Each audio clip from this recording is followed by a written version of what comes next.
Selamat pagi anggota jemaat yang kasih Tuhan Yesus Kristus. Selamat datang dan selamat berbakti ke Peterongan. Sebelum memulai kebaktian, ada beberapa hal yang perlu diperhatikan bersama. Pada hari ini akan dilayani perjamuan kudus. Pada saat pembagian roti dan anggur bagi umat yang belum terlayani dapat menghubungi majelis jemaat yang terdekat.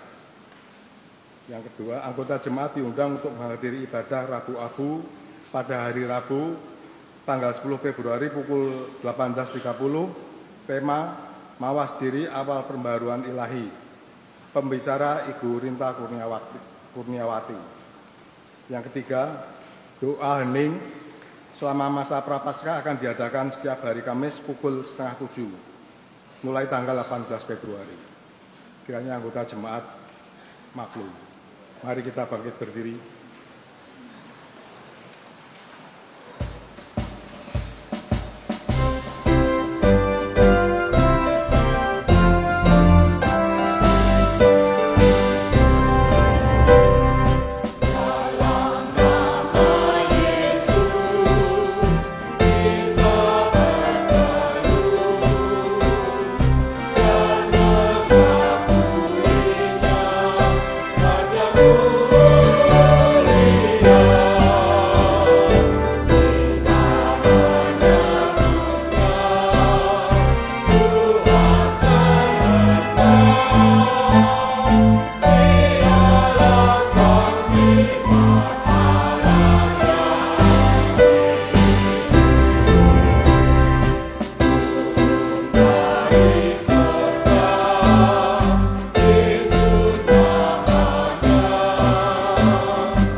Mari kita satukan hati untuk mengaku bahwa pertolongan kita adalah di dalam nama Tuhan yang menjadikan langit dan bumi.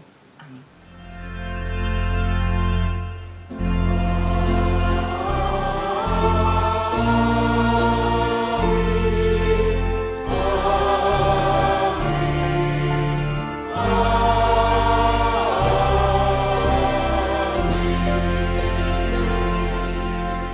Tuhan besertamu.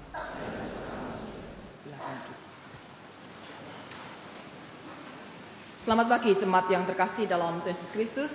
Pada hari Minggu ini kita memasuki Minggu Transfigurasi. Kita kembali mengenang dan akan mempelajari peristiwa Yesus berubah wajah dimuliakan di atas gunung, disaksikan oleh ketiga muridnya. Dan itu menjadi pertanda juga bahwa minggu depan kita sudah akan memasuki Minggu Prapaskah yang pertama. Ditandai dengan kebaktian Rabu Abu, hari Rabu nanti, bahwa kita akan mulai masuk dalam masa puasa masa pertobatan, masa di mana kita diberi kesempatan untuk menyesali dosa-dosa kita dan tentu juga melakukan perubahan-perubahan dalam kehidupan kita. Nah saudara, menarik pula bahwa besok hari Senin tanggal merah kita boleh merayakan tahun baru Imlek. Selamat bagi yang Anda yang merayakan karena besok tidak berjumpa, jadi mengucapkannya sekarang. Nah saudara yang terkasih dalam Yesus Kristus, untuk tema kita hari ini adalah mengalami kemuliaan Allah di dalam Kristus. Diambilkan nats 2 Petrus 1 ayat 3 yang boleh menjelaskan kepada kita demikian. Kuasa ilahinya telah menganugerahkan kepada kita segala sesuatu yang berguna untuk hidup yang saleh. Oleh pengenalan kita akan Dia yang telah memanggil kita oleh kuasanya yang mulia dan ajaib. Amin. Mari kita datang di hadapan Tuhan untuk merenungkan adakah kita telah memancarkan kemuliaan Allah yang Tuhan berikan bagi kita dengan menjalani hidup yang saleh, hidup takut akan Tuhan. Mari kita berdoa.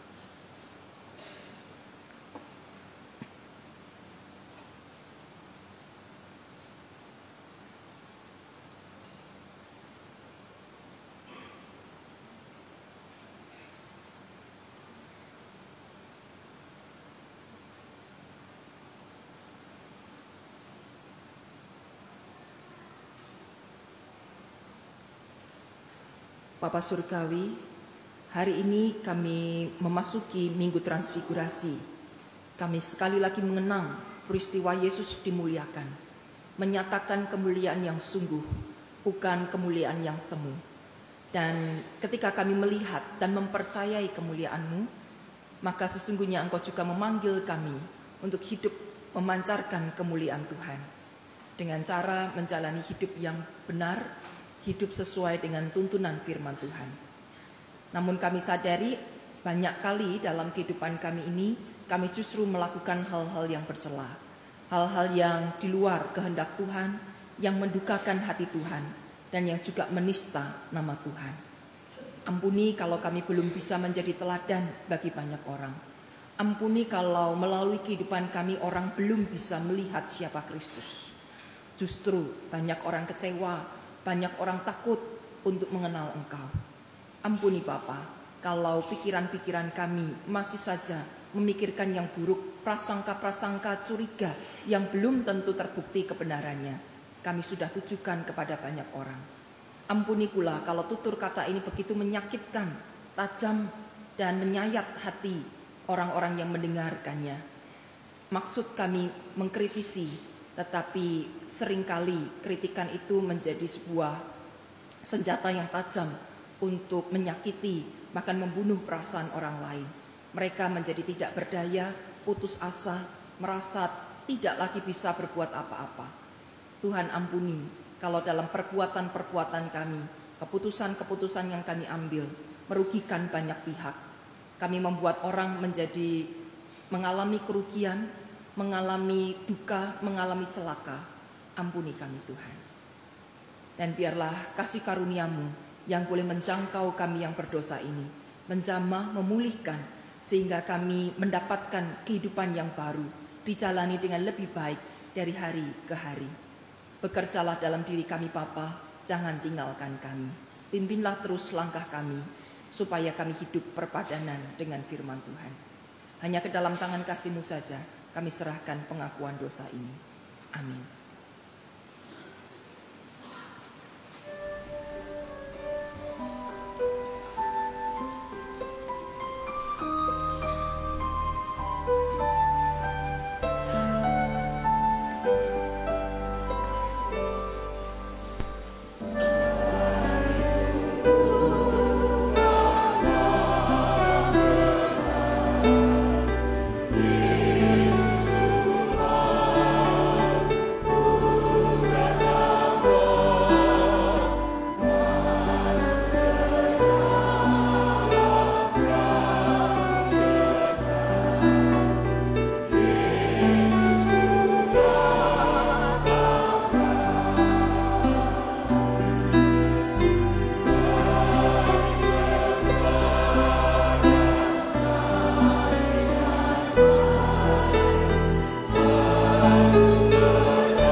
Saudara, dengarkanlah berita anugerah yang disampaikan melalui Efesus pasal 1 ayat 7 dan 8. Di dalam Dia dan oleh darahnya kita beroleh penebusan, yaitu pengampunan dosa menurut kekayaan kasih karunia-Nya yang dilimpahkannya kepada kita dalam segala hikmat dan pengertian. Amin. Saudara, di dalam Kristus engkau telah diampuni.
Mari kita persiapkan hati dan pikiran kita untuk mendengar firman Tuhan. Mari kita berdoa.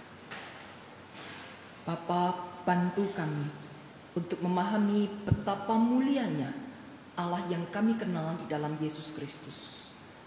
Bagaimana kami harus bersikap terhadap Allah yang maha mulia itu, supaya perilaku kami tidak sia-sia, tidak keliru dalam menjalani hidup di dalam dunia ini. Tolonglah kami Bapa, setiap kali kami membaca firman Tuhan, apapun ayat yang kami baca, tolong kami bisa meresapinya, bisa menghayatinya dengan sungguh, dan juga menerapkan dalam kehidupan sehari-hari. Berbicaralah kepada kami Bapa, karuniakanlah hikmat dan pengertian bagi kami, dan mampukanlah kami membuka hati untuk mendengar dengan sungguh apa yang Tuhan hendak sabdakan kepada kami sekalian. Di dalam nama Tuhan Yesus Kristus kami berdoa. Amin.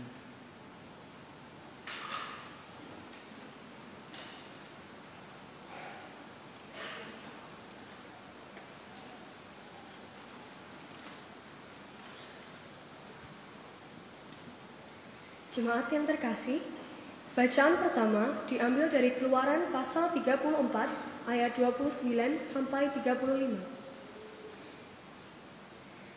Keluaran pasal 34 ayat 29 sampai 35. Dalam perikop ini dikisahkan Musa mendapat kemilau kemuliaan Tuhan yang terpancar dari wajahnya. Beginilah firman Tuhan. Ketika Musa turun dari gunung Sinai, kedua loh hukum Allah ada di tangan Musa ketika ia turun dari gunung itu. Tidaklah ia tahu bahwa kulit mukanya bercahaya oleh karena ia telah berbicara dengan Tuhan. Ketika Harun dan segala orang Israel melihat Musa, tampak kulit mukanya bercahaya, maka takutlah mereka mendekati dia. Tetapi Musa memanggil mereka, maka Harun dan segala pemimpin jemaah itu berbalik kepadanya dan Musa berbicara kepada mereka. Sesudah itu mendekatlah segala orang Israel, lalu disampaikannyalah kepada mereka segala perintah yang diucapkan Tuhan kepadanya di atas gunung Sinai. Setelah Musa selesai berbicara dengan mereka, diselubunginyalah mukanya. Tetapi apabila Musa masuk menghadap Tuhan untuk berbicara dengan dia, ditanggalkannyalah selubung itu sampai ia keluar. Dan apabila ia keluar, dikatakannyalah kepada orang Israel apa yang diperintahkan kepadanya. Apabila orang Israel melihat muka Musa, bahwa kulit muka Musa bercahaya, maka Musa menyelubungi mukanya kembali, sampai ia masuk menghadap untuk berbicara dengan Tuhan. Demikianlah firman Tuhan.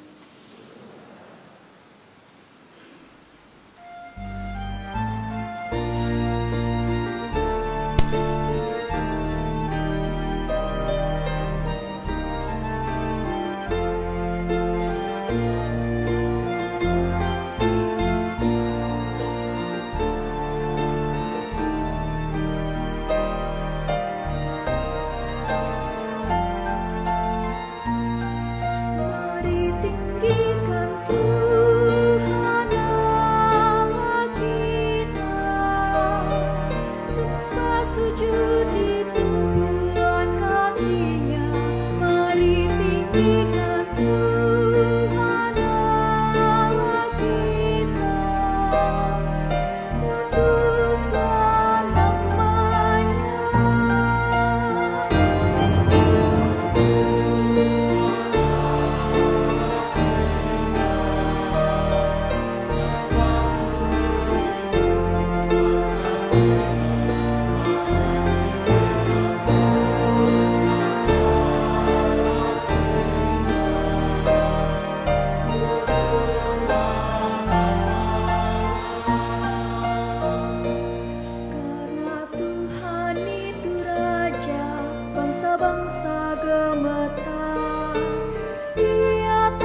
Bacaan kedua diambil dari 2 Korintus pasal 3 ayat 12 sampai pasal 4 ayat 2. 2 Korintus pasal 3 ayat 12 sampai pasal 4 ayat 2. Dalam perikop ini, Rasul Paulus menjelaskan bahwa melalui Kristus kita dimampukan untuk memancarkan kemuliaan Allah bukan hanya di wajah, tetapi di dalam hidup yang terpancar melalui karakter. Beginilah firman Tuhan. Karena kami mempunyai pengharapan yang demikian, maka kami bertindak dengan penuh keberanian, tidak seperti Musa yang menyelubungi mukanya, supaya mata orang-orang Israel jangan melihat hilangnya cahaya yang sementara itu.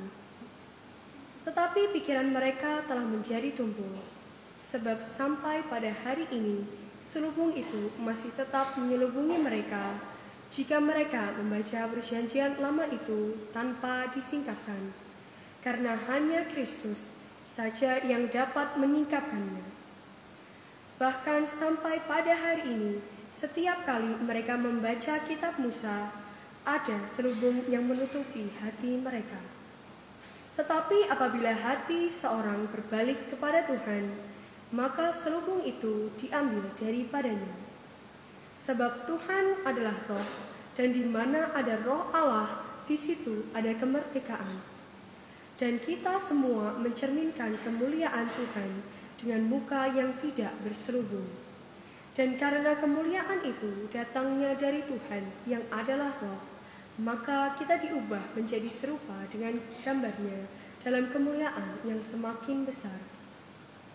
Oleh kemurahan Allah, kami telah menerima pelayanan ini. Karena itu, kami tidak tawar hati, tetapi kami menolak segala perbuatan tersembunyi yang memalukan. Kami tidak berlaku licik dan tidak memalsukan firman Allah.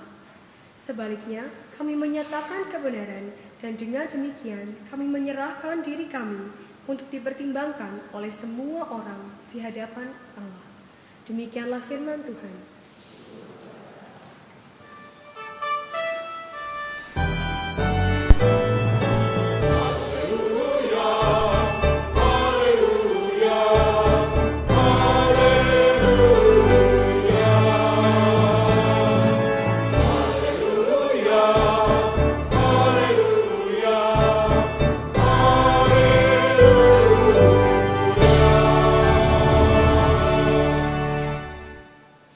Dengarkanlah Injil Tuhan Yesus Kristus menurut Lukas pasal 9 ayat 28 sampai 43a. Demikianlah firman Tuhan. Kira-kira 8 hari sesudah segala pengajaran itu, Yesus membawa Petrus, Yohanes, dan Yakobus lalu naik ke atas gunung untuk berdoa. Ketika ia sedang berdoa, rupa wajahnya berubah dan pakaiannya menjadi putih berkilau-kilauan. Dan tampaklah 2 orang berbicara dengan dia, yaitu Musa dan Elia. Keduanya menampakkan diri dalam kemuliaan dan berbicara tentang tujuan kepergiannya yang akan digenapinya di Yerusalem. Sementara itu, Petrus dan teman-temannya telah tertidur. Dan ketika mereka terbangun, mereka melihat Yesus dalam kemuliaannya dan kedua orang yang berdiri di dekatnya itu. Dan ketika kedua orang itu hendak meninggalkan Yesus, Petrus berkata kepadanya, "Guru, betapa bahagianya kami berada di tempat ini.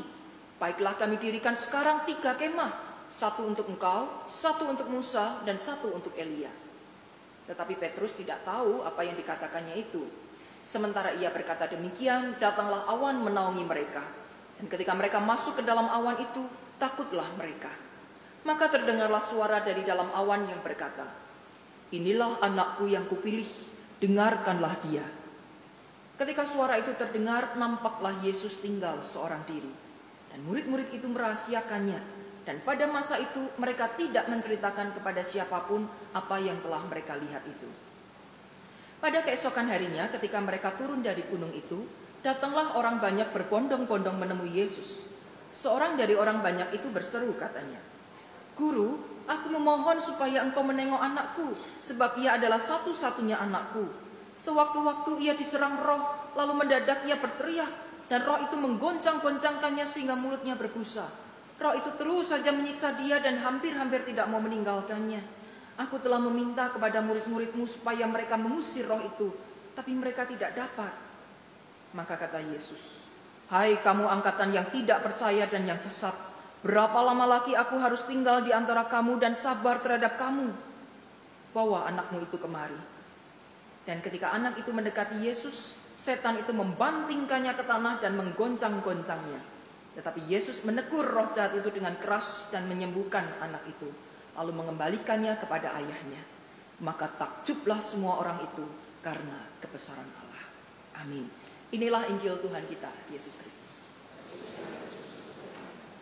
Silakan duduk.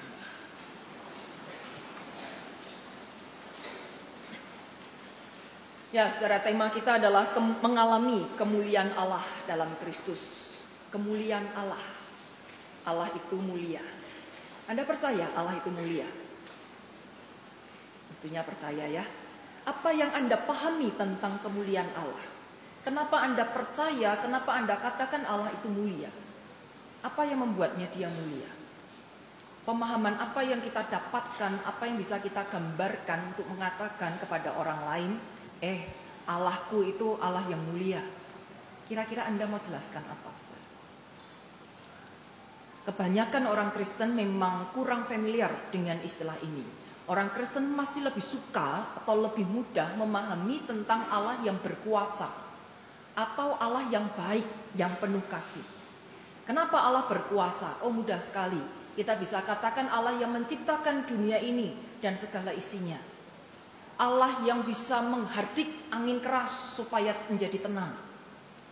Allah yang bisa mengusir setan-setan sehingga manusia menjadi pulih kembali. Itu berkuasa. Dan kita katakan Allah itu baik, Allah itu penuh kasih.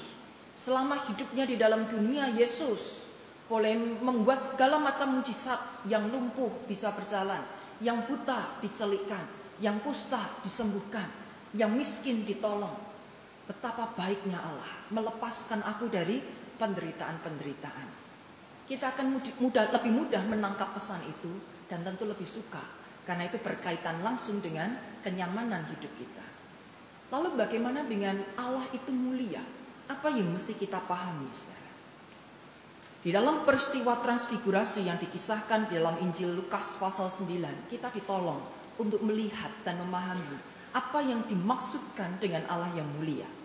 Yang pertama, saudara, di dalam ayat 29 diceritakan ketika Yesus sedang berdoa, rupa wajahnya berubah dan pakaiannya menjadi putih berkilau-kilauan. Ada perubahan wajah yang tidak biasa, sesuatu yang menyilaukan, sesuatu yang bersinar dengan sangat terang. Nah, saudara, di dalam bacaan pertama kitab Keluaran diceritakan juga bagaimana Musa setelah naik gunung 40 hari 40 malam, lalu dia turun, orang Israel, Harun termasuk kakaknya melihat wajah Musa itu beda. Kenapa? Dicatatkan pula wajah Musa berubah menjadi bercahaya, berkilauan. Kalau begitu, saudara, apakah ini peristiwa yang sama atau berbeda? Apa bedanya Musa yang berubah wajah dengan Yesus yang berubah wajah? Kalau kita katakan Yesus yang berubah wajah ini adalah Yesus yang mulia, karena judul perikop kita adalah Yesus dimuliakan di atas gunung. Lalu apakah kita bisa katakan berarti Musa pun Musa yang mulia karena dia berubah wajah? Saudara, kenapa Musa wajahnya berubah? Karena 40 hari 40 malam dia intensif berdua hanya dengan Allah. Berbicara banyak hal. Allah memberikan hukum, memberikan perintah-perintah kepada Musa supaya nantinya Musa turun gunung menyampaikan kepada orang Israel.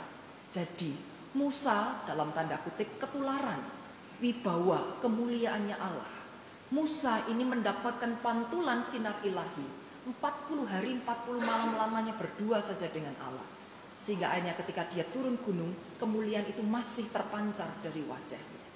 Namun saudara, surat 2 Korintus pasal 3 ayat 13 mencatatkan bahwa kemuliaan yang ada dalam diri Musa, sinar kilauan yang ada di dalam diri Musa itu hanya sementara.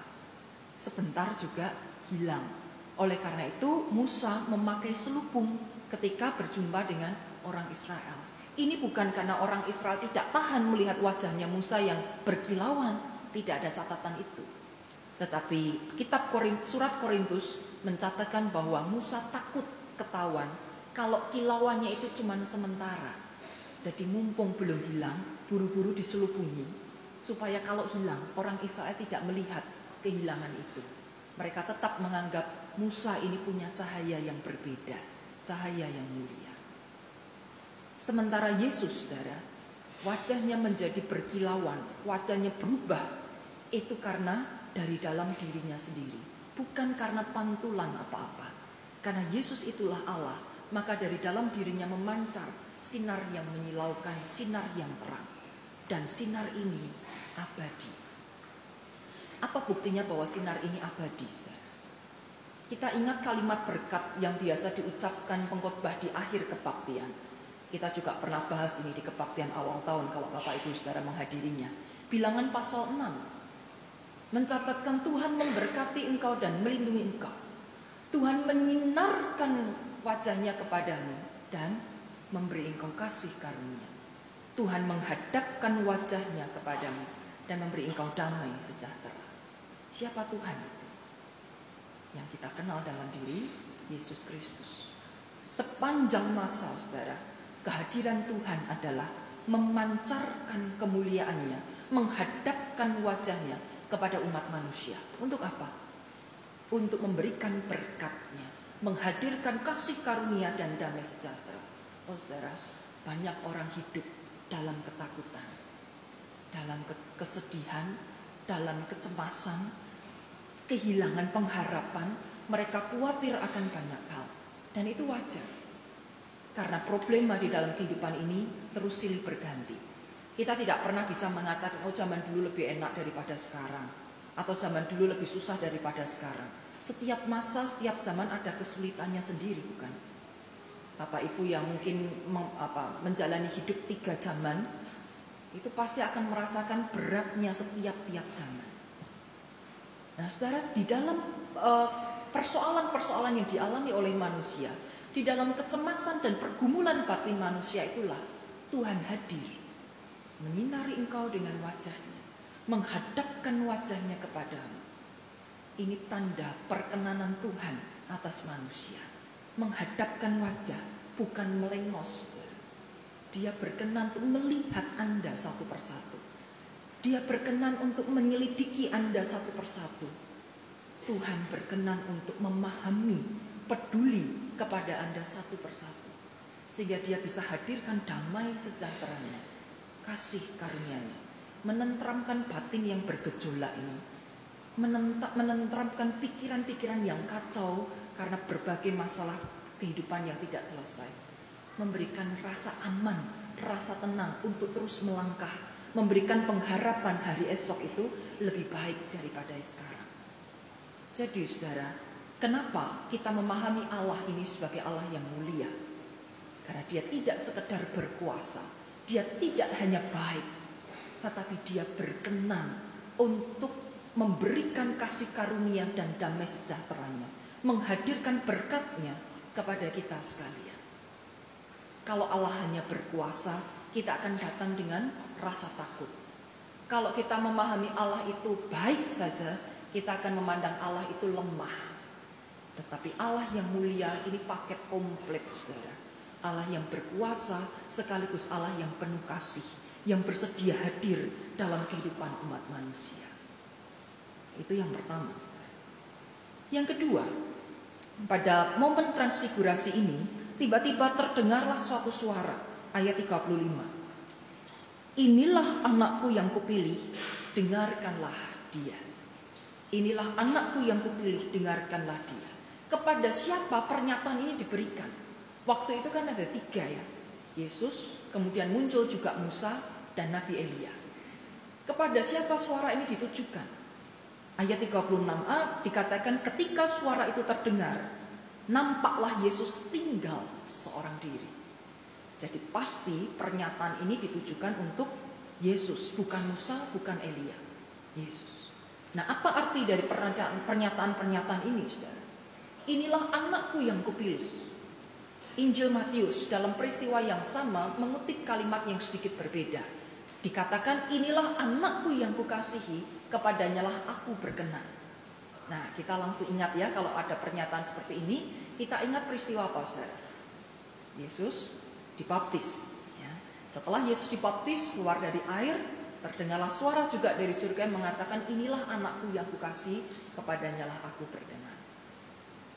Peristiwa baptisan itu mengawali perjalanan karir Yesus. Kalau kita boleh katakan karirnya Yesus ya. Baptisan itu menjadi awal sebelum Yesus mulai mengajar, sebelum Yesus mengadakan mujizat-mujizat dan mengusir setan-setan. Ini menjadi tanda pengutusan dari Bapa di surga. Inilah anakku, utusanku yang kukasihi, yang aku perkenan, yang aku beri mandat untuk melakukan satu tugas yang besar. Itu awal pengutusan. Nah sekarang saudara, pada saat peristiwa transfigurasi, kalau kita lihat perikop sebelumnya, judulnya pemberitahuan pertama tentang penderitaan Yesus. Yesus memberitahukan kepada para murid bahwa anak manusia sebentar lagi akan disiksa, akan ditangkap, akan dihukum, akan menderita, lalu mati dan dibangkitkan pada hari yang ketiga. Yesus menyatakan apa yang harus dia lakukan, dan sebentar lagi dia akan menghadapi salib itu. Tugasnya akan dituntaskan di atas kayu salib. Suara ini muncul lagi pada saat Yesus mendekati akhir dari karirnya, puncak karirnya di atas kayu salib. Suara ini hadir lagi. Inilah anakku yang kupilih, inilah anakku yang kukasihi, kepadanyalah aku berkenan. Artinya ini menjadi penegasan yang di awal sudah dinyatakan, kini menjelang akhir dinyatakan lagi. Ini penegasan, Yesus Kristus adalah juru selamat manusia. Kehadirannya di dunia adalah untuk menjadi jalan keselamatan. Barang siapa percaya kepadanya tidak akan binasa. Sekaligus saudara, kalimat ini menjadi penggenapan atas apa yang disabdakan oleh Nabi Yesaya. Yesaya 42 ayat 1. Lihat itu hambaku yang kupegang, orang pilihanku yang kepadanya aku berkenan. Aku telah menaruh rohku ke atasnya supaya ia menyatakan hukum kepada bangsa-bangsa. Orang Israel, umat Yahudi, sekian lamanya menantikan kedatangan Mesias. Sudah dinubuatkan ribuan tahun yang lalu. Dan sekarang digenapi dalam diri Yesus. Oleh karena itu saudara, kalimat ini hendak menyatakan manusia sehebat apapun yang ada di lingkungan orang Israel, yang dipuja-puja oleh kaum Yahudi, itu tidak ada apa-apanya dibandingkan Yesus. Hanya Yesuslah yang menjadi juru selamat umat manusia. Musa saudara memang bisa berubah wajah, tetapi Musa bukan juru selamat. Rasul-rasul pada akhirnya juga bisa membuat mujizat, menyembuhkan orang-orang yang sakit, mengadakan tanda-tanda yang ajaib. Tetapi hanya Yesus yang sanggup untuk menyelamatkan manusia dari kebinasaan. Elia terangkat ke surga dengan cara yang luar biasa. Naik kereta berapi, bukan kereta api ya, kereta berapi. Disemput oleh Tuhan, diangkat ke surga, jasadnya tidak ditemukan sampai hari ini. Rasanya ini nabi yang mulia karena mendapat kesempatan istimewa naik keretanya Tuhan. Tapi tetap bukan Elia yang menyelamatkan kita, hanya Yesus Kristus. Inilah kemuliaan Yesus, menjadi jalan keselamatan bagi kita semua. Kalimat selanjutnya adalah dengarkanlah Dia. Ini perintah saudara, dengarkanlah Dia. Siapa Dia? Yesus, Sang Firman yang hidup. Saudara, orang Yahudi, orang Israel ini seringkali mengatakan hukum Taurat itu dengan istilah hukum Musa. Karena mereka menganggap, merasanya Musa itulah yang mengajarkan semua hukum Taurat, yang menanamkan nilai-nilai itu kepada orang Israel yang baru saja keluar dari pembuangan di Mesir. Musa itulah yang menegakkan hukum di Israel. Musa itu yang menjadi penolong orang Israel untuk mengerti tentang hukum, supaya hidupnya menjadi lebih baik. Tapi mereka lupa, saudara, dari mana datangnya hukum itu. Hukum itu bukan keluar dari pemikiran Musa. Hukum itu dari Allah. Musa cuman perantara untuk menyampaikan perintah-perintah itu kepada umat. Elia, saudara. Kenapa ada Musa, kenapa ada Elia? Ini bukan untuk menunjukkan bahwa dua orang ini itu sejajar dengan Yesus, maka muncul pada saat bersamaan dalam peristiwa transfigurasi. Tapi justru untuk menunjukkan Yesus itu jauh lebih tinggi daripada Musa dan Elia. Musa mengajarkan hukum, ya, tapi bukan dia yang melahirkan hukum itu. Elia terkenal dengan keperkasaannya melawan 450 Nabi Baal seorang diri. Ketika Elia mengatakan tidak akan turun hujan karena orang Israel sudah bebal, tidak lagi menyembah Tuhan tapi menyembah berhala. Dan nyatanya betul tidak turun hujan 3,5 tahun. Wah, kelaparan di mana-mana, kering di mana-mana. Tapi ketika 3,5 tahun itu sudah berlalu, Elia tampil melawan Nabi Baal untuk mengadakan hujan. 450 Nabi Baal dengan ritual-ritualnya tidak sanggup mendatangkan hujan. Elia berdoa sekali kepada Tuhan, hujan pun turun. Hebat bukan? Tapi tetap bukan Elia yang menurunkan hujan itu. Yang menurunkan adalah Tuhan. Dia hanya dipakai oleh Tuhan untuk menyatakan kemuliaannya. Jadi yang didengarkan bukan Musa, bukan Elia. Yang dipuja bukan Musa, bukan Elia. Tetapi Yesus. Dengarkanlah dia. Yesus inilah otoritas tertinggi dalam kehidupan umat manusia. Sang Firman yang hidup, Sang Firman yang sejati. Semua yang dikatakannya adalah benar. Apapun yang dikatakan oleh Yesus adalah kebenaran. Dan ini tidak bisa ditawar-tawar lagi. Nah, saudara, peringatan ini dinyatakan pada saat peristiwa transfigurasi untuk menegaskan. Sebelumnya tadi saya sudah katakan, Yesus baru saja menyatakan apa yang akan dialaminya. Akan menderita, akan mati. Injil Matius menuliskan respon dari Petrus. Setelah Yesus menyatakan tentang penderitaannya itu, Petrus buru-buru narik Yesus ke samping. Yesus, jangan bilang begitu ya. Sekali-kali itu tidak akan terjadi. Guru hebat begini kok matinya konyol sekali. Petrus menolak apa yang dikatakan oleh Yesus. Tetapi melalui pernyataan ini, dengarkanlah dia. Petrus tidak boleh nawar lagi. Petrus tidak boleh menolak lagi apapun cara pandang Petrus. Semuanya harus ditundukkan kepada cara berpikir Yesus. Jadi saudara, ayat ini juga ingin berbicara kepada kita. Dengarkanlah dia. Artinya, taatilah dia 100%. Percayailah dia 100%. Tidak ada yang keliru. Kalaupun dia mengucap janji, tidak ada yang diingkari. Semua yang dikatakan itu pasti akan digenapi ya dan amin. Percayakah kita?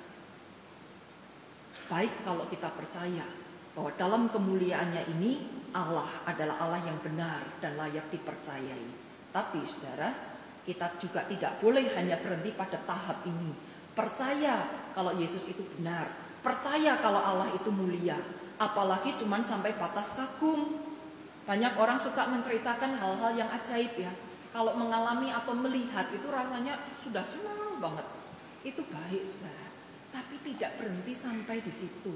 Kalau sudah kagum, kalau sudah tahu Yesus itu mulia, terus apa?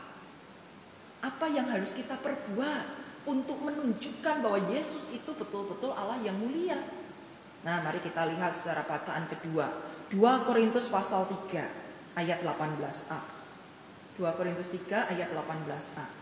Dan kita semua mencerminkan kemuliaan Tuhan dengan muka yang tidak berselubung. Kita mencerminkan kemuliaan Tuhan. Apa artinya mencerminkan, saudara? Bapak ibu saudara pernah bercermin? Pasti ya, sebelum ke gereja pasti bercermin dulu. Kenapa kok bercermin? Cermin fungsinya apa? Untuk menunjukkan apa yang tidak bisa kita lihat sendiri kan. Kalau kita bedaan ini, bedanya sudah rapi atau belum kan tidak tahu tuh. Butuh cermin untuk memperlihatkan ini sudah rapi atau belum. Kalau ada jerawatnya itu besar atau kecil, nah itu butuh cermin saudara. Kalau di punggungnya gatel-gatel ini ada apanya toh? Nah kita juga butuh cermin, tidak bisa kita menengok sendiri dan melihat. Rambut ini sudah rapi atau belum? Butuh cermin, saudara. Cermin itu menolong kita melihat apa yang tidak bisa kita lihat langsung dengan mata kita. Nah, kalau Tuhan mengatakan supaya kita mencerminkan kemuliaan Tuhan, lalu apa artinya? Bahwa kehadiran kita harus menolong orang lain untuk melihat kemuliaan Allah.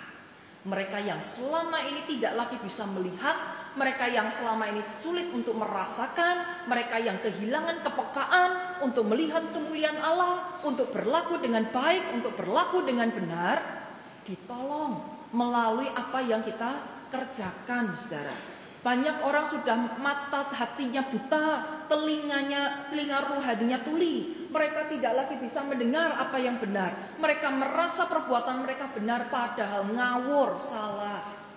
Ada banyak orang merasa kalau semuanya jahat, kenapa aku tidak boleh jahat? Kalau memang kesulitan-kesulitan itu ada di dalam kehidupanku, kenapa aku tidak boleh melakukan hal yang curang? Kalau aku jujur terus, lempeng terus, kapan suksesnya? Kalau ada banyak orang hidup tanpa belas kasihan, cuek, acuh tak acuh, kenapa aku yang harus mesti peduli dengan orang itu? Rugi toh. Mata hati kita sudah dibutakan dengan tradisi-tradisi yang ada, dengan pandangan umum yang muncul di sekitar kita, seolah-olah itu menjadi sebuah kebenaran. Saya tidak perlu lagi lihat firman Tuhan.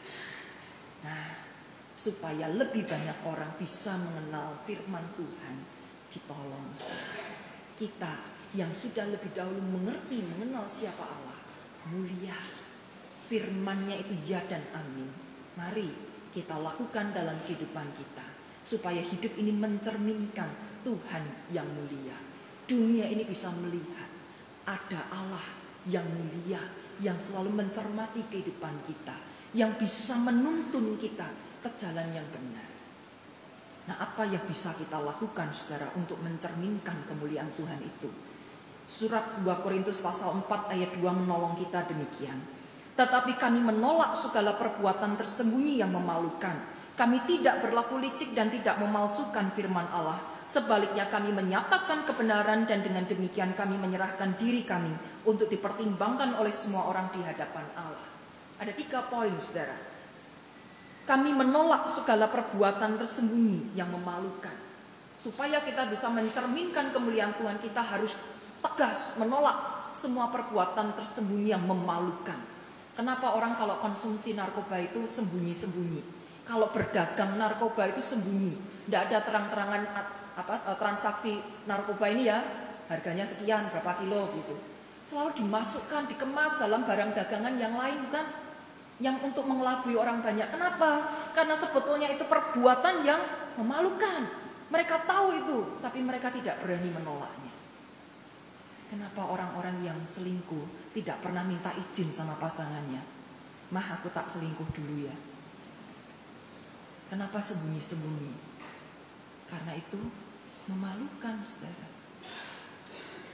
Kenapa orang kalau bohong tidak mengatakan saya mau bohong dulu ya, dan mengatakan kepada banyak orang saya sudah bohong? Kenapa orang tidak mau mengakui kalau ditanya kamu bohong atau jujur, lalu dengan bangga mengatakan saya bohong? Karena itu memalukan, saudara. Ada banyak hal yang jelas-jelas orang tahu itu memalukan, tidak boleh dilakukan, tapi tidak berani untuk tolak. Orang Kristen, orang percaya mestinya berani untuk menolak dengan tegas, saya tidak mau begitu. Supaya orang lain bisa melihat betapa mulianya Tuhan yang kita sembah. Kok bisa ya Tuhan itu membentuk manusia seperti ini? Kok bisa ya dalam dunia yang porak-poranda kayak begini, anak ini tetap benar dan hidupnya diberkati? Menolak melakukan yang memalukan. Kami tidak berlaku licik. Lawannya licik itu tulus. Ketika kita melakukan sesuatu yang licik, saudara, orang tidak akan lagi bisa mempercayai kita. Banyak orang, saudara, mengatakan dunia politik itu dunia yang kotor. Oh tidak, politik itu sendiri netral. Politik itu bisa jadi baik. Tetapi tindakan mempolitisir itulah yang menjadikan politik itu menjadi buruk. Profesi apapun, saudara, Bidang pekerjaan apapun yang Anda jalani, apapun jabatan Anda, kalau Anda mau mempolitisir semuanya itu demi kepentingan diri sendiri, ya terjadilah itu. Tapi kalau Anda mau tulus melakukannya dengan sikap-sikap yang jujur dan bijaksana, ya jadilah itu. Jadi tidak ada satupun bidang pekerjaan yang baik dan tidak ada satupun bidang pekerjaan yang jelek. Tapi tergantung bagaimana kita menjalaninya. Rasul-rasul tidak mau bersikap licik sebagai pemberita Injil. Mereka lakukan tugas itu dengan tulus hati, tidak mencari kepentingan diri sendiri. Dunia pelayanan pun, saudara, kalau dipolitisir, ya bisa untuk meraih keuntungan sebesar-besarnya. Jangan dikira dunia pelayanan itu dunia suci, tergantung orang yang menjalaninya. Maka baiklah kita, baik dalam pelayanan di gereja maupun dalam bidang kehidupan kita sehari-hari, tetap melakukan segala sesuatunya dengan tulus, karena Allah kita mulia. Dan yang ketiga adalah kami tidak memalsukan firman Allah. Banyak ajaran sesatnya, tapi saudara, penyesatan yang paling fatal, yang paling membahayakan adalah ketika kita menambahkan firman dalam Alkitab kita. Kalau diganti, itu kita masih lebih mudah bilang, oh itu salah, tidak ada itu di Alkitab. Ngawur itu, keliru. Kalau itu dikurangi, kita juga bisa katakan, loh mestinya kan ada ininya. Tapi kalau ditambahkan, saudara, ini keren. Banyak orang suka mengajar itu berlebih-lebihan. Tidak ada di ayatnya, tapi ditambahkan untuk apa? Meden-medeni jemaatnya, saudara. Dan herannya banyak jemaat mau diweden-wedeni. Karena tidak baca Alkitab. Jadi tidak tahu kalau itu sudah berupa penambahan. Apa yang tidak tertulis tapi dia ucapkan, saudara, kelihatannya itu luar biasa. Tapi hati-hati, ini pun penyesatan. Tuhan tidak mau firman-Nya itu dikurangi, tapi juga tidak mau ditambahi. Ya apa adanya, firman itu sudah kebenaran, jangan dikurang, jangan ditambah. Yang harus kita lakukan adalah menyatakan kebenaran-kebenaran firman Tuhan. Dengarkanlah dia, taatlah 100% kepada Yesus. Apapun yang diajarkan, dinasihatkan, diwejangkan kepada kita, ya turuti itu. Bukan nuruti temannya, sahabatnya, bosnya, orang tuanya, saudaranya yang ngawur. Tapi taatilah Tuhan Yesus Kristus. Percayalah kepadanya 100%. Kita tidak lagi hidup dalam bayang-bayang ketakutan. Allah itu mulia. Nah kalau hidup kita terus khawatir, cemas, berbeban berat, bagaimana kita bisa menunjukkan kepada dunia, oh Allahku itu Allah yang mulia, yang besar, yang berkuasa, yang kudus, yang agung. Anak-anaknya melempem kok. Ketika kita bangkit, kita kuat, kita percaya hari esok itu adalah hari yang penuh pengharapan. Disitulah kita mencerminkan kemuliaan Allah. Jadi saudara, baik kita pribadi menjalani hari-hari kita, Anda yang studi, Anda yang bekerja, Anda yang berumah tangga, Anda yang hidup sendiri, Anda jalani hidup ini dengan mantap benar, disitulah Anda mencerminkan kemuliaan Allah. Dalam kehidupan kita berjemaat, saudara, di GKI Peterongan, kita patut bersyukur Tuhan menyertai persalanan gereja Tuhan ini hampir 50 tahun lamanya. Masih juga ada orang bertanya, ini besok GKI Peterangan itu jadi kayak apa? Kayak apa ya? GKI Peterangan itu masih bisa jadi gereja yang besar enggak? Masih bisa melakukan karya-karya yang luar biasa enggak? Saudara, gereja ini ada, gereja ini berdiri, gereja ini sampai sekarang itu bukan karena jasa siapapun. Kalau ditanya, siapa yang mendirikan gereja ini? Ya Tuhan Yesus ya. Tidak ada satu nama pun yang bisa kita sebut selain Tuhan Yesus. Tidak ada satupun yang berjasa atas pendirian dan keberlangsungan gereja ini. Oleh karena itu juga tidak perlu ada satu orang pun yang khawatir besok GKI Peterongan seperti apa. Karena Tuhan yang bekerja di dalamnya. Oleh karena itu yang harus kita lakukan adalah bersama-sama mempercayakan kehidupan berjemaat ini ke dalam tangan Tuhan. Kalau kita merasa susah, mintalah kepada Tuhan kekuatan dan jalan keluar. Kalau kita masih merasa ada yang kurang, berdoalah dengan sungguh-sungguh. Tugas kita adalah bergandeng tangan, menyatukan hati untuk terus menyerahkan perjalanan hidup kita, perjalanan gereja Tuhan ke dalam tangan kasih-Nya. Hanya dengan cara itu gereja ini tetap bisa menyaksikan kuasa dan kemuliaan Tuhan. Hanya dengan cara itulah hidup pribadi kita ketemu dengan banyak orang, bisa menunjukkan siapa Tuhan yang kita sembah. Allah itu mulia, kita mengalami kemuliaan Allah, kita mencerminkan kemuliaan Allah, dunia mengakui Allah kita mulia. Maukah kita dipakai oleh Tuhan, hidup taat kepadanya, dengarkanlah Dia demi mempermuliakan namanya. Tuhan memberkati kita. Amin.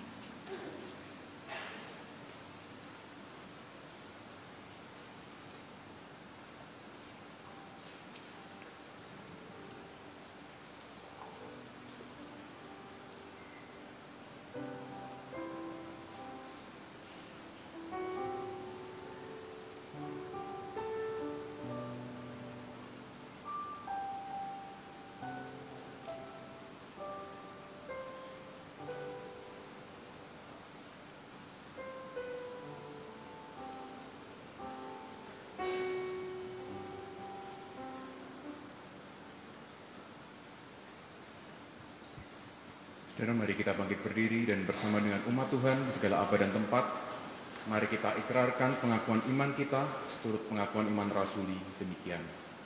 Aku percaya kepada Allah, Bapa yang Maha Kuasa, Khalik langit dan bumi, dan kepada Yesus Kristus, Anak yang tunggal Tuhan kita, yang dikandung dari Roh Kudus, lahir dari anak darah Maria, yang menderita sengsara di bawah pemerintahan Pontius Pilatus, disalibkan, mati dan dikuburkan, turun ke dalam kerajaan maut. Pada hari yang ketiga, bangkit pula dari antara orang mati, naik ke surga, duduk sebelah kanan Allah, Bapa yang Maha Kuasa. Dan dari sana Ia akan datang untuk menghakimi orang yang hidup dan yang mati. Aku percaya pada Roh Kudus, gereja yang kudus dan am, persekutuan orang kudus, pengampunan dosa, kebangkitan orang mati, dan hidup yang kekal. Amin. Saudara, dengan mengingat berkat Tuhan yang sudah dicurahkan dalam hidup kita, mari kita nyatakan ungkapan syukur kita dengan memberikan persembahan. Saya akan bacakan satu bagian firman Tuhan yang kiranya menolong kita dalam memberikan ungkapan syukur ini. Saya akan bacakan dari Ibrani 13, ayatnya yang ke-15 sampai 16. Marilah kita oleh Dia senantiasa mempersembahkan korban syukur kepada Allah, yaitu ucapan bibir yang memuliakan namanya. Dan janganlah kamu lupa berbuat baik dan memberi bantuan, sebab korban-korban yang demikianlah yang berkenan kepada Allah.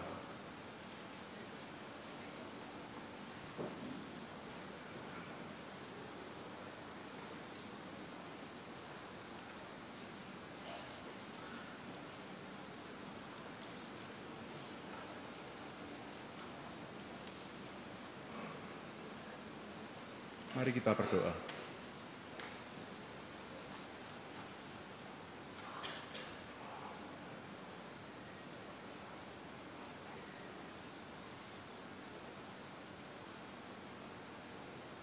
Bapa, kami mengucap syukur untuk berkat-berkat Tuhan yang terus Tuhan curahkan dalam kehidupan kami, untuk setiap kebaikan yang boleh kami alami.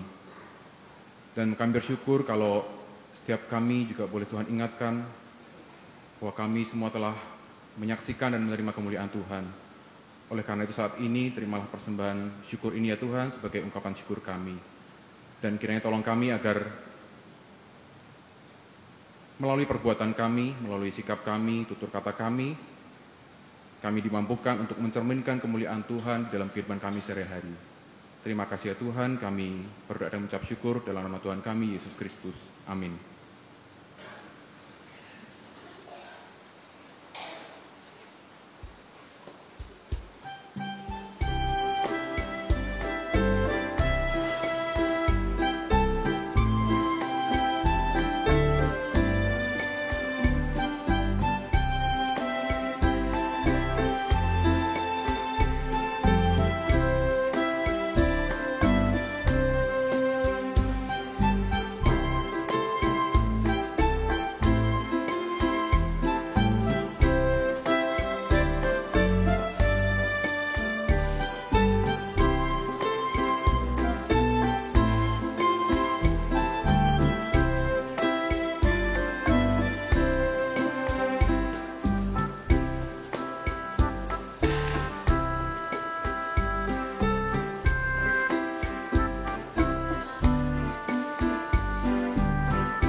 Mari saudara kita mempersiapkan diri untuk memasuki bagian sakramen perjamuan kudus dengan berlitani mengucapkan doa syukur agung demikian. Tuhan besertamu. Marilah kita arahkan hati kepada Tuhan.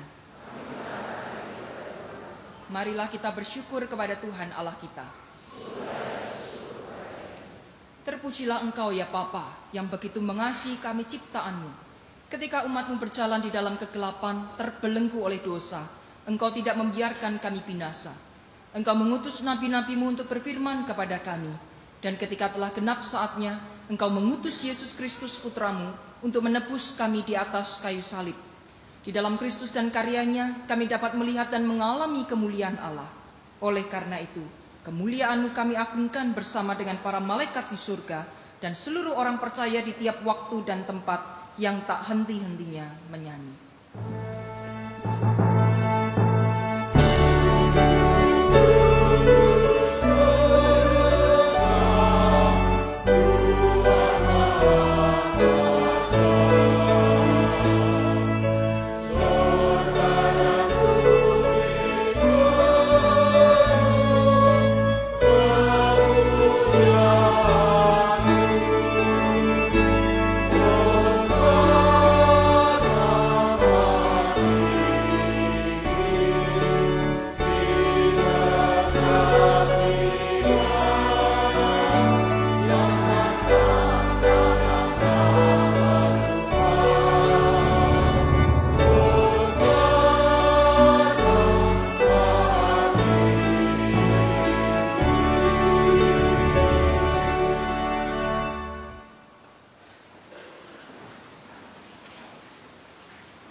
Saudara, pada malam waktu Kristus diserahkan, Ia mengambil roti, mengucap syukur atasnya, lalu memecah-mecahkannya dan memberikan kepada para murid sambil berkata, "Inilah tubuhku yang diserahkan bagi kamu.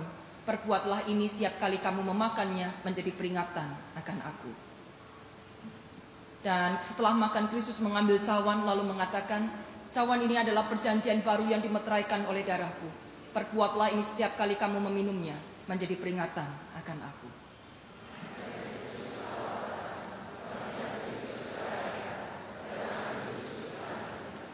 Ya Tuhan, curahkanlah Roh Kudus-Mu atas kami, agar lewat perjamuan ini kami dipersatukan dengan Kristus dan saudara-saudara seiman, bersatu dalam pelayanan bagi seisi dunia, serta setia menantikan kedatangannya kembali.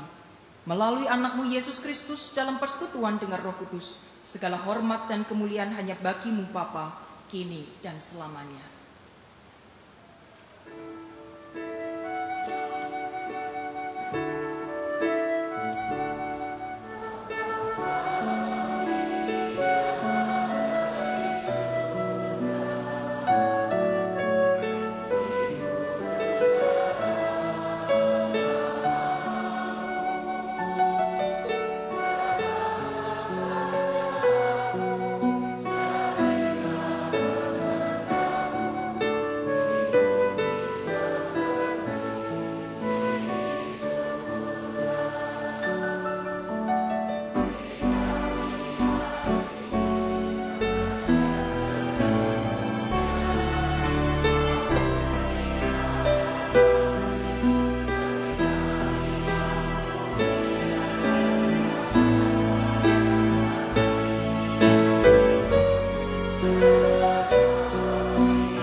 Roti yang dipecah-pecahkan ini adalah persekutuan kita dengan tubuh Kristus.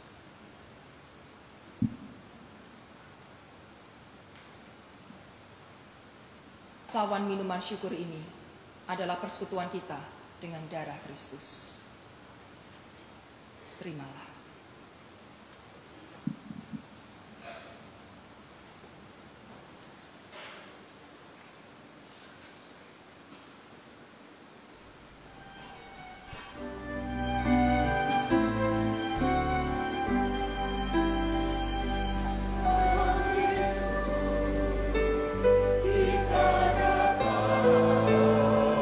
Dengan hati mengharapkan cinta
Saudara ingat dan percayalah bahwa tubuh Tuhan kita Yesus Kristus telah diserahkan untuk keselamatan kita semua. Makanlah dengan syukur.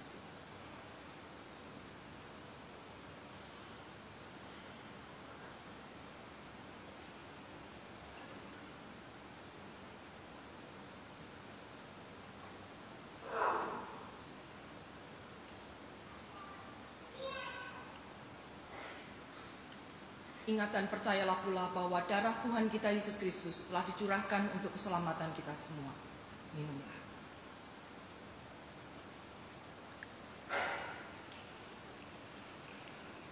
Mari kita berdoa. Terpujilah Engkau Allah yang memberi kami sekali lagi kesempatan untuk mengenang peristiwa kematian Yesus di kayu salib.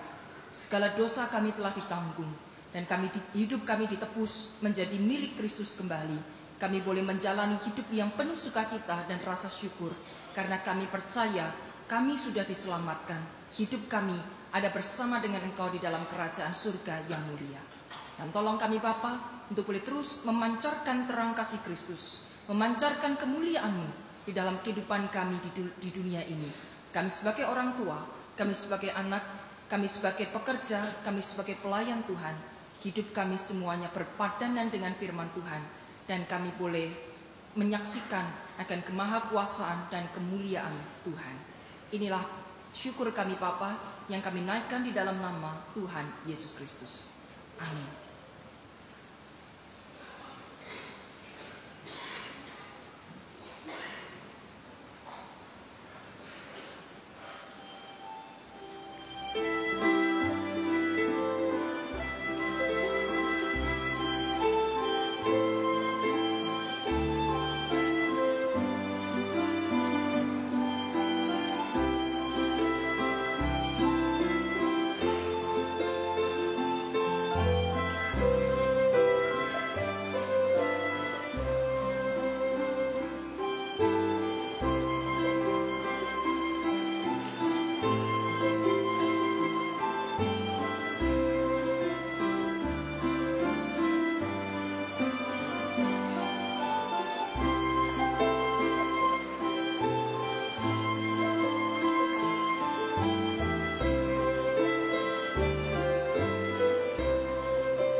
Saudara diingatkan Rabu nanti ada kebaktian Rabu Abu pukul 18.30. Saudara semua diundang untuk menghadirinya. Dan juga diberitahukan pada tanggal 9 Maret bulan depan, itu hari Nyepi, tanggal merah, akan dilakukan pembinaan pasutri bagi keluarga-keluarga yang akan diadakan di Geria Sejahtera, Kopeng, Ngablak. Bapak Ibu bisa mulai mempersiapkan diri untuk mengikutinya. Penjelasan lebih lanjut akan dimuat di dalam Warta Jemaat minggu depan. Nah, mari saudara, kita akan akhiri ibadah ini dengan mengambil satu komitmen bahwa kita akan terus mengalami kemuliaan Allah dan mencerminkan kemuliaan Allah itu dengan senantiasa mendengarkan suara Tuhan, melakukan apa yang Dia kehendaki, melakukan apa yang benar dan mulia. Budaki jangan mulia.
Saudaraku, arahkanlah hatimu kepada Tuhan. Jadilah saksi Kristus. Terpujilah Tuhan. Terimalah berkat Tuhan. Tuhan memberkati engkau dan melindungi engkau. Tuhan menyinari engkau dengan wajah-Nya dan memberi engkau kasih karunia. Tuhan menghadapkan wajah-Nya kepadamu dan memberi engkau damai sejahtera sampai selama-lamanya. Amin.